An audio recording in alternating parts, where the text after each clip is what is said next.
बापा पड़ोसी की हमेशा सेवा करने की, हाँ। साथ देने का। बापा एक नंबर हाँ। આગળ આપી તમારા હાથમાં નહીં આવે બેન महादेव महादेव महादेव नहीं रोटी नहीं राम जी जी की। अकेली रोटी खाते इसी को कहते हैं राम जी की कृपा। समझे? आया समझ में? राम जी नाक नहीं कटने देते हैं, वो सही है।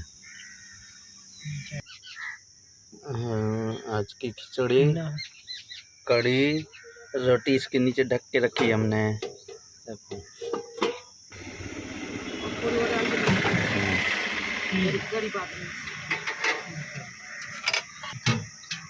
कड़ी लो कड़ी।